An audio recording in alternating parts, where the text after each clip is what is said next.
মই সাংবাদিক বন্ধুসকল, মই আপোনালোকক মাতি অনাৰ এটা কাৰণ, মই অলপ আগতে দেখিছো যে এটা প্ৰাগ নিউজ চেনেলটোত জীৱন সাথী গ্ৰামীণ বিকাশ নিধি লিমিটেড বুলি এটা কোম্পানীৰ দ্বাৰা কিছুমান সামাজিক কাম কৰা হৈছে।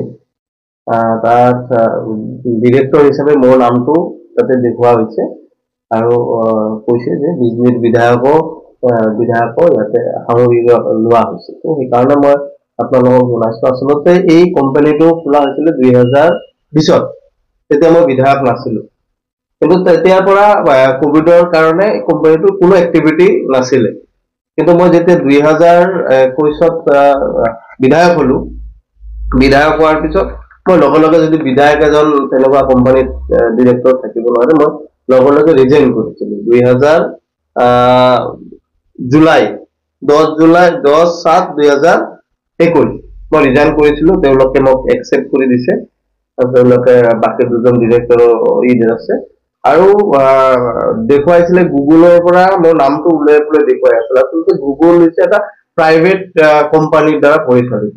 গুগলক আমি হয়তো কৰিব নোৱাৰো, কিন্তু কোম্পানীৰ যিটো ৱেবছাইট আছে MCA বুলি, সেইটোত মোৰ নামটো, কিন্তু সেইটোত মোৰ নাম নাই। এইটো মই কপিটো ওলাই আনিছো, আপোনালোকক এইটো চাব পাৰে। সেইটোত নাম নাই, সেইটো মই কেতিয়াবাই বাদ দিয়াৰ কাৰণে তাতে ৰচন বুলি কোনোবা এজনৰ নাম আছে, নিপেন বৰ্মন, সঞ্জয় কীৰ্তনীয়া আৰু ৰচন বুলি। তো তেওঁলোকে তাৰপিছত মই ৰিজিগনেশ্যন দিয়াৰ পিছত তেওঁলোকে মোক একচেপ্ট কৰি দিয়াৰ পিছত তেওঁলোকে কোম্পানীটো কি কৰিলে কি কৰা নাই মই আৰু সেইটো চাবলৈ যোৱাও নাই। হঠাতে যি কেইদিনমান আগতে কেইজনমান বঙাইগাঁৱৰ পৰা আৰু আমাৰ বিষ্ণুপুৰৰ পৰা কেইজনমান মানুহ আহি পেলাই মোক কৈছিলে যে আপোনাৰ নাম কৈ এই কোম্পানীটো তেওঁলোকে চলাইছিলে, সেইকাৰণে আমি কাম কৰিছো। তাৰ লগত মোৰ কাৰো কোনো মোক সোধাও নাছিলে বা তেওঁলোকৰ লগত মোৰ কোনো কথাও হোৱা নাছিলে। তাৰপিছত সেইটো হোৱাৰ পিছত মই এই সঞ্জয় কীৰ্তনীয়া এজনক মোক কেইবাবাৰো ফোন কৰিছো, মোৰ লগত কথা হৈছিলে। তেওঁলোকে মোক কৈছিলে যে নৱেম্বৰৰ ভিতৰত তেওঁলোকে গোটেইখিনি ঝামেলাটো মাৰি দিব, তেনেকুৱা কথাটো হৈছিলে। হঠাতে আজি নিউজটো মই পালো, পোৱাৰ পিছত মই ভাবিলো যে নহয়, এই বস্তুটো মোৰ ক্লিয়াৰিফিকেশ্যন দিব লগা আছে, সেইকাৰণে মই আপোনালোকক মাতি পঠিয়াইছো। আৰু সেই বস্তুটো আপোনালোকৰ এইটো চাব পাৰে যে ইয়াতে যিটো আচলতে MCA কোম্পানীৰ যিটো মেইন ৱেবছাইট থাকে, তাতে কিন্তু আচলতে নাম আছে নিপেন বৰ্মন, সঞ্জয় কীৰ্তনীয়া আৰু ৰচন, তেওঁলোকৰ।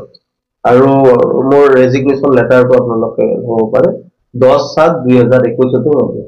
তো এতিয়া তাৰপিছত তেওঁলোকে কোম্পানীটো কি কৰিছে কি কৰা নাই, যিটো মই ডিৰেক্টৰো নাই বা মই তাৰ মেম্বাৰো নহয়, তেওঁলোকে জানে, মই নাজানো।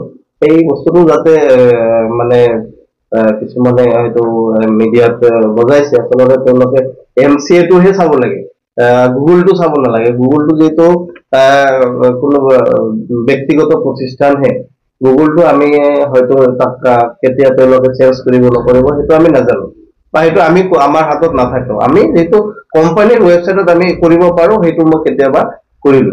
তো সেইটোৱে, সেই কথাখিনি আপোনালোকে 7 কোটি টকা লুণ্ঠন হৈছে আৰু বেনিফিচিয়াৰীসকল কিন্তু বৰ্তমান বিচাৰি আছে, কিন্তু তেওঁলোকক বিচাৰি পোৱা নাই। মই সেইটো ক'ব নোৱাৰিম কিমান কি আছে, তেওঁলোকে যিহেতু আমাৰ বাকী কেইজন আছে নাছে তেওঁলোকেহে ক'ব পাৰিব, বাকী কথাখিনি মই ক'ব নোৱাৰিম।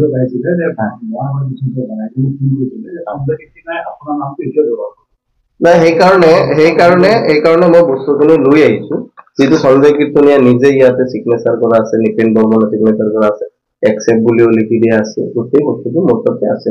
আৰু তেওঁলোকৰ বোৰ্ড ৰেজুলেশ্যনটো মই বিচাৰি উলিয়াব লাগিব, তাতে মোৰ হাতত বোৰ্ড ৰেজুলেশ্যনটো মই তাৰ পৰা উলিয়াই আনিছো। বোৰ্ড ৰেজুলেশ্যনটো মোক দিছিলে, কিন্তু মই হঠাতে আজি বিচাৰি নাপালো, মই সেই বস্তুটো